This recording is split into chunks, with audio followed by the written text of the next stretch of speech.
Welcome! In this video, we'll explore LeetCode problem number 2104, sum of subarray ranges. This problem challenges us to compute the sum of the ranges of all possible subarrays of a given array. It's a great exercise to deepen your understanding of array manipulation and algorithm optimization. Let's dive in. In this problem, we are tasked with finding the sum of all subarray ranges for a given integer array nums.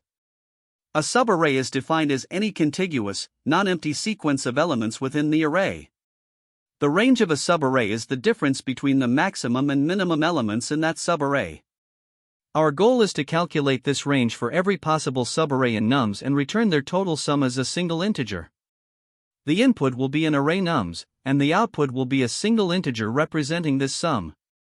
For instance, if nums is 1, 2, 3, we would calculate the range for each subarray and add them together to produce the result. When nums is 1, 2, 3, the subarrays are 1, 2, 3, 1, 2, 2, 3, and 1, 2, 3. For each subarray, we calculate the range as the difference between the maximum and minimum values. For example, the range of 1 is 1, 1 equals 0, the range of 1, 2 is 2, 1 equals 1, and so on. Adding these ranges together gives us 0 plus 0 plus 0 plus 1 plus 1 plus 2 equals 4. Therefore, the output for this example is 4. Now, consider the input nums equals 1, 3, 3. The subarrays are 1, 3, 3, 1, 3, 3, 3, and 1, 3, 3. Calculating the range for each, we find that 1 has a range of 0, 1, 3 has a range of 3, 1 equals 2, and 1, 3, 3 also has a range of 3, 1 equals 2. Adding up all the ranges gives 0 plus 0 plus 0 plus 2 plus 0 plus 2 equals 4. Thus, the output remains 4 for this example as well. For a more complex example, take nums equals 4 minus 2 minus 3, 4, 1. Here, we calculate the ranges for all possible subarrays. For instance, the range of 4 minus 2 is 4 minus 2 equals 6, and 4 minus 2 minus 3, it is 4 minus 3 equals 7. This process continues for every subarray, and when we sum all the ranges, the total comes out to 59. This demonstrates how the solution must handle both negative and positive values, as well as arrays with varying lengths and distributions of numbers. When considering edge cases, single-element arrays such as nums equals 0 will always have a range of 0, since the maximum and minimum values are the same. For larger arrays, like those of length 1000, the solution must be efficient to compute the result within a reasonable timeframe. Arrays with negative values, such as nums equals -3, -1, -4, require careful handling to ensure correct calculations. Additionally, mixed arrays containing both positive and negative numbers, like nums equals -2, 0, 3, must account for the full range of values to ensure accurate results. To solve the problem sum of subarray ranges, the goal is to calculate the sum of the ranges of all possible subarrays in the array. The range of a subarray is simply the difference between its maximum and minimum values. The most straightforward approach is the brute force method. Here, we iterate over all possible subarrays using nested loops. For each subarray, we calculate the maximum and minimum values manually, compute their difference, and add that to the resulting sum. While this method is intuitive and simple to implement, its major drawback is inefficiency. Generating all subarrays alone requires n² time, and calculating the maximum and minimum for each subarray adds another n, leading to a cubic time complexity overall. This makes the brute force approach impractical for larger arrays, especially when the size of the array can go up to 10 cubed. The brute force approach, while conceptually straightforward, becomes extremely slow as the input size grows due to its cubic time complexity. To overcome this, we can explore optimized methods like sliding windows or pre-computing data structures such as segment trees. These techniques aim to reduce redundant calculations of the maximum and minimum values by reusing previously computed results. However, while these methods may provide some improvement, they often involve added complexity in implementation and may not achieve significant reductions in time complexity for this specific problem. A more efficient and elegant solution comes from a key observation: the contribution of an element to the sum of subarray ranges is directly tied to how many subarrays included as the minimum or maximum value. Leveraging this insight, we can use a monotonic stack-based approach to efficiently calculate these contributions. Monotonic stacks allow us to quickly determine the nearest smaller and greater elements for each index, which is the foundation of this optimization. The monotonic stack-based approach involves a few key steps. First, we use two stacks, one monotonic increasing and one monotonic decreasing, to find the nearest smaller and greater elements to the left and right of each index. These indices help us calculate how many subarrays include the current element as either the minimum or maximum. Next, for each element, we calculate its contribution as the minimum by considering the subarrays where it is the smallest value, and similarly, its contribution as the maximum by considering subarrays where it is the largest value. Finally, we subtract the total contribution as the minimum from the total contribution as the maximum for each element and sum these results to get the final answer.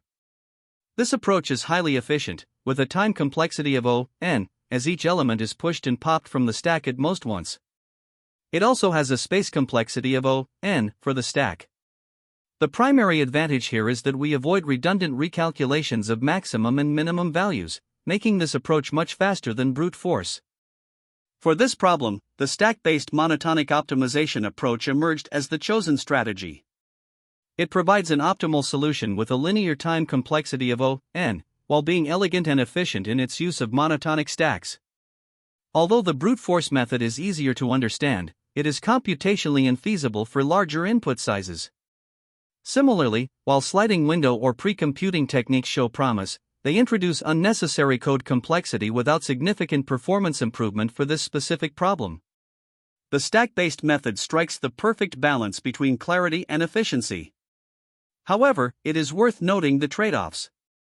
This method is slightly more complex to implement compared to brute force, and it assumes familiarity with monotonic stacks, which might require additional learning for beginners. Nonetheless, the monotonic stack approach leverages mathematical properties of subarrays to solve the problem efficiently, making it the most practical and scalable solution overall.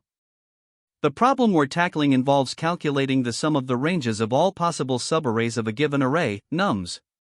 To clarify, the range of a subarray is simply the difference between its maximum and minimum elements.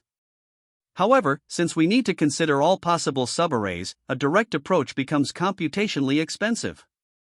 To start, let's examine the brute force solution. Here, we generate all subarrays, compute the maximum and minimum for each, calculate their difference, and sum these ranges. While straightforward, this method involves generating all subarrays, which takes O(n) squared time, and finding the maximum and minimum for each subarray, which adds another O(n) per subarray in the worst case. This results in an overall complexity of O(n) cubed, which is impractical for larger arrays. To improve, we introduce monotonic stacks, a powerful tool that allows us to efficiently compute contributions of each element as the maximum or minimum value across multiple subarrays. Each element in the array, nums I, can serve as both the maximum and minimum for different sets of subarrays. Our goal is to compute these contributions separately. Specifically, we calculate the total contribution of nums I as the maximum for the subarrays where it is the largest value, and similarly, its contribution is the minimum for the subarrays where it is the smallest value. To achieve this efficiently, we use monotonic stacks to pre-compute spans. First, for each element, we use a monotonic increasing stack to find the span of subarrays where the element is the minimum. This involves determining how far the element extends to the left and right while remaining the smallest value. The product of these spans gives the total number of subarrays where the element is the minimum. Similarly, a monotonic decreasing stack is used to calculate the span of subarrays where the element acts as the maximum. Once we have these spans, we can compute the result by summing the contributions as a maximum and subtracting the contributions as a minimum. The key optimization here is avoiding redundant work. Instead of recalculating the maximum or minimum for overlapping subarrays, we pre-compute spans that directly determine an element's total contribution. This is what enables us to achieve linear complexity. By leveraging monotonic stacks, we efficiently calculate the spans for each element in O(n) time. Alongside these stacks, we use simple arrays to store the left and right spans for each element, which helps us avoid recomputing values. Let's take a closer look at the pseudocode. First, we define a helper function to calculate spans for both maximum and minimum contributions. Using a stack, we traverse the array to compute the left spans, which represent how far an element extends to the left while satisfying the monotonic condition. Afterward, we reset the stack and traverse the array in reverse to compute the right spans, representing how far the element extends to the right. Together, these spans allow us to determine the total subarrays where the element acts as either the maximum or minimum. To implement the algorithm, we calculate the spans for both maximum and minimum contributions using the helper function. For maximum spans, we use a monotonic decreasing stack, while for minimum spans, we use a monotonic increasing stack. Once we have the left and right spans for both cases, we calculate the total contribution for each element. Specifically, for each element nums, I, its contribution as a maximum is the product of its value, its left span, and its right span. Similarly, its contribution as a minimum is the product of its value, its left span, and its right span from the minimum spans. The final result is obtained by summing all contributions as a maximum and subtracting all contributions as a minimum across the array. This approach ensures that we account for every possible subarray efficiently. The code neatly combines these operations, making the implementation both concise and scalable. Finally, let's analyze the complexity of this optimized approach. The time complexity is O(n), because we compute the spans for both maximum and minimum values in linear time using monotonic stacks. The space complexity is also O(n), as we store the left and right spans for each element in arrays. This makes the algorithm highly efficient, even for large input sizes. Regarding edge cases, it handles scenarios such as single-element arrays, where the result is 0 since there are no ranges to compute. Similarly, when all elements are the same, the result is 0 because the maximum and minimum are equal for all subarrays. For large inputs, the linear complexity ensures the algorithm remains performant. This combination of efficiency and robustness makes the approach well suited for the problem. This Python implementation solves LeetCode problem number 2104, sum of subarray ranges. The goal is to compute the sum of the ranges of all subarrays in a given list nums. The range of a subarray is defined as the difference between its maximum and minimum values. To achieve this, we iterate through each starting index I in the array. For each starting index, we initialize min_val and max_val to represent the smallest and largest values seen so far in the current subarray under consideration. These variables are updated as we expand the subarray to include elements at subsequent indices j. For each subarray defined by indices I, j, we calculate its range, max_val, min_val, and add it to the cumulative total_range_sum. This double loop ensures that all possible subarrays are considered, and their ranges are summed up. The outer loop runs in O(n), and for each iteration, the inner loop also runs in O(n) in the worst case. Thus, the overall time complexity is O(n squared). While not the most efficient solution, it is straightforward and correctly handles the problem requirements. This implementation handles edge cases such as 1. A single-element array, where all subarray ranges are 0. 2. Arrays with duplicate elements, ensuring that the range calculation accounts for repeated values. 3. Negative numbers, since min and max correctly handle negative values in the array. The solution is complete and concise, adhering to the problem's requirements. This is the Java implementation of the sum of subarray ranges problem, number 2104, on LeetCode. The code follows the same logic as the Python implementation, iterating through all possible subarrays, calculating the minimum and maximum values for each subarray, and summing up their differences. Key differences include explicit type declarations, the use of Java's integer.max_value and integer.man_value for initialization, and casting to long to handle large sums.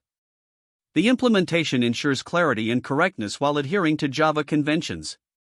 Here, we are working with the array nums equals 1, 2, 3 to calculate the sum of the ranges of all possible subarrays. The idea is to compute the difference between the maximum and minimum values for each subarray and add these differences together. To start, we initialize n as the length of the array, which is 3, and total_range_sum is 0, to hold the cumulative sum of these ranges. We then iterate through the array using an outer loop, where I represents the starting index of each subarray. At the beginning of each iteration, we set min_val to infinity and max_val to negative infinity to ensure proper updates. Within the outer loop, we have an inner loop where j represents the ending index of the current subarray. For the first subarray, 1, both min_val and max_val are updated to 1, resulting in a range of 0. This value is added to total_range_sum, keeping it at 0. Next, for the subarray 1, 2, we update max_val to 2 while min_val stays at 1, giving a range of 1. Adding this to total_range_sum brings it to 1.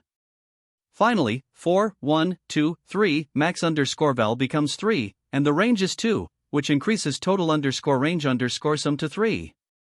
Now, we move to the next starting index, I equals 1, and reset min_val to infinity and max_val to negative infinity.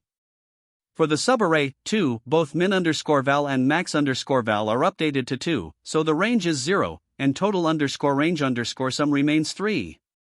For the subarray 2, 3, max_val becomes 3 while min_val stays at 2, resulting in a range of 1. Adding this to total_range_sum updates its value to 4. At this point, the subarrays starting from index 1 are complete, and we move to the final starting index.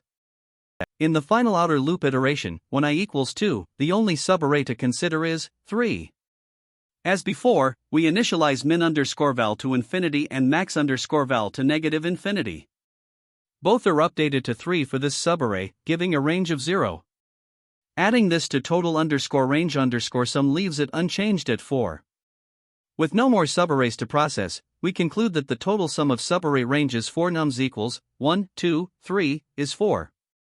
Now let's analyze another example with the array nums equals 4, minus 2, 0. The process begins with n equals 3 and total_range_sum equals 0. Starting with I equals 0, we initialize min_val to infinity and max_val to negative infinity. For the subarray 4, both min_val and max_val are updated to 4, giving a range of 0, so total_range_sum remains 0. Next, 4, minus 2, min_val becomes minus 2 while max_val remains 4, resulting in a range of 6. Adding this to total_range_sum gives a new sum of 6. For the subarray 4, minus 2, 0, min_val stays at minus 2 and max_val remains 4, so the range is again 6. Adding this to total_range_sum increases it to 12. We now proceed with I equals 1, reinitializing min_val to infinity and max_val to negative infinity. For the subarray, -2, both values are updated to minus 2, resulting in a range of 0, so total_range_sum stays at 12. 4, -2, 0, max_val becomes 0 while min_val remains minus 2, giving a range of 2. Adding this to total_range_sum brings it to 14. Finally, for I equals 2, the subarray 0 updates both min_val and max_val to 0, so the range is 0, leaving total_range_sum unchanged at 14. Thus, the total sum of subarray ranges for nums equals 4 minus 2, 0 is 14. Lastly, we consider the array nums equals 1, 1, 1. With n equals 3 and total_range_sum equals 0, the process begins as usual. For all subarrays, the minimum and maximum values are identical, resulting in a range of 0 for each.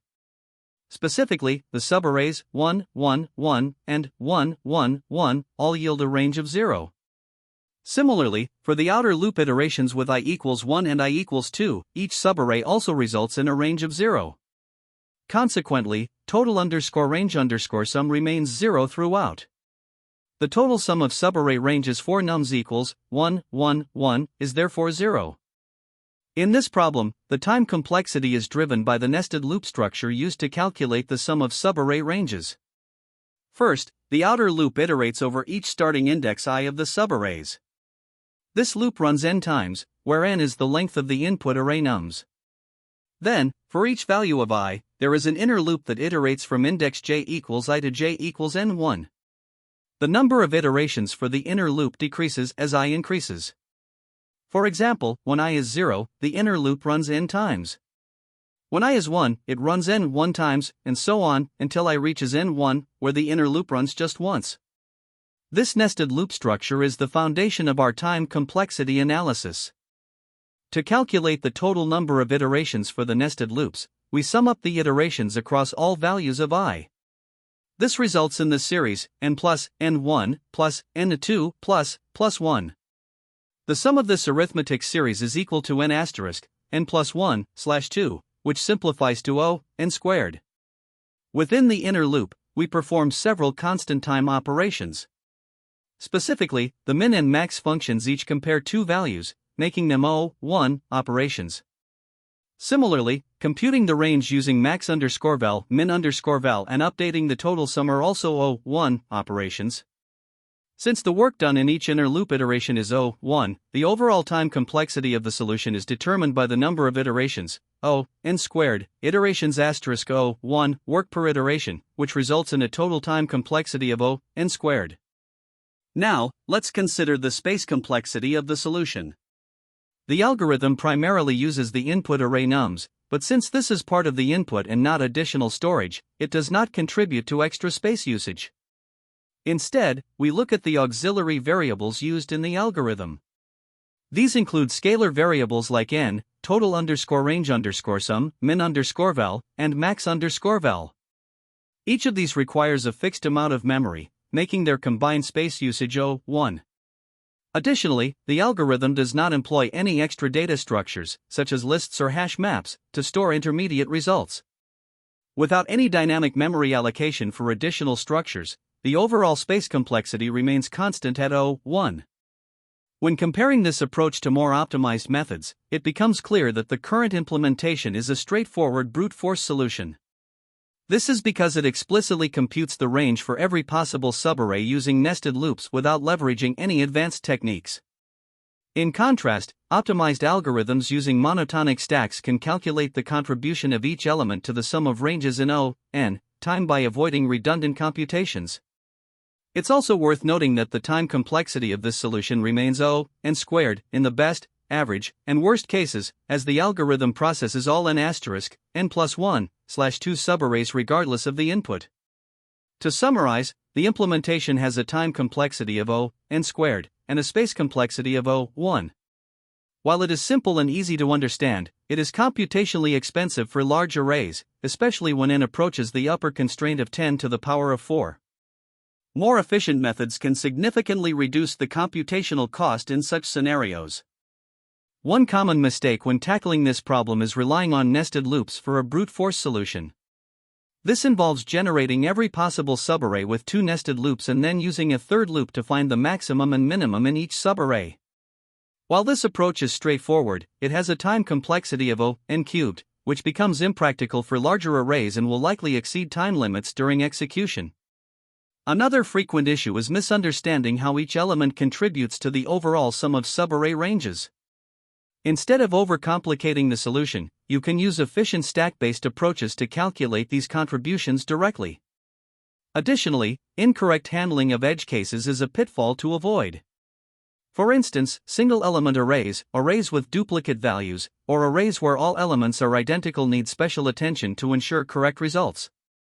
Lastly, while monotonic stacks are powerful, mismanaging the comparisons, indices, or stack invariants during implementation often leads to bugs.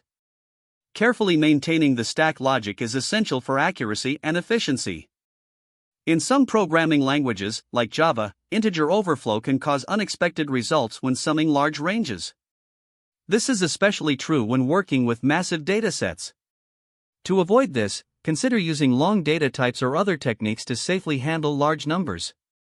On the interview front, this problem is an excellent opportunity to showcase pattern recognition.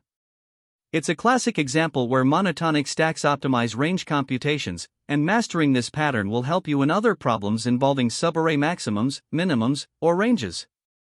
Interviewers often expect you to explain trade-offs, so be prepared to discuss why the brute force O(n cubed method is inefficient and how optimized approaches like O(n) stack-based or O(n squared) sliding window solutions improve performance. Furthermore, edge case handling is a critical skill to demonstrate. Discuss scenarios like empty arrays, arrays of size 1, or arrays with all identical values to show your awareness. Finally, emphasize your focus on optimization by explaining how you reduced complexity, as this highlights strong problem-solving abilities. There are several related problems that share similar underlying concepts. For instance, LeetCode problem 907, sum of subarray minimums, also involves using monotonic stacks, but focuses on calculating the sum of the minimum values in all subarrays. Another example is LeetCode 84, largest rectangle in histogram, where monotonic stacks are used to find the largest rectangle under a histogram, a conceptually similar task that involves range calculations. LeetCode 42, trapping rainwater, is another problem that utilizes monotonic stacks to efficiently compute the water trapped between heights, making it a valuable practice problem for understanding stack-based techniques. Finally, LeetCode 239, sliding window maximum, demonstrates how a sliding window or deque can be used to maintain the maximum value within subarrays of a fixed size. Exploring these problems can deepen your understanding of similar patterns and prepare you for a variety of related challenges. There are multiple approaches to solving this problem, each with its own trade-offs. The brute force method, with a time complexity of O(n cubed, involves directly computing the maximum and minimum for every subarray using nested loops. While this approach is simple and easy to implement, it's far too slow for larger inputs. A more efficient alternative is the sliding window method, which reduces redundant computations and achieves a time complexity of O(n squared). This approach iterates over all subarray start points and computes ranges dynamically, but it can still struggle with larger datasets. The most optimal solution involves using monotonic stacks to achieve an O(n) time complexity. By leveraging the stack structure, you can efficiently compute the contribution of each element as both a maximum and minimum in different subarrays. Another potential method is the deque-based approach, which is conceptually similar to monotonic stacks but maintains the maximum and minimum values for the current subarray using a deque. While slightly more complex to implement, it provides an alternative to stack-based solutions for certain scenarios. Great job! We've covered the key aspects of solving problem number 2104, sum of subarray ranges. Remember the importance of optimizing subarray computations and leveraging efficient techniques like monotonic stacks. Thanks for watching, and if you enjoyed this, don't forget to like and subscribe for more coding tutorials. That's the end of this tutorial. I hope you found this explanation helpful for understanding the solution to this LeetCode problem. If you enjoyed this content, please consider subscribing to the channel for more coding tutorials and solutions. Feel free to leave a like if this video helped you, and don't hesitate to comment with any questions you might have. Thanks for watching, and happy coding!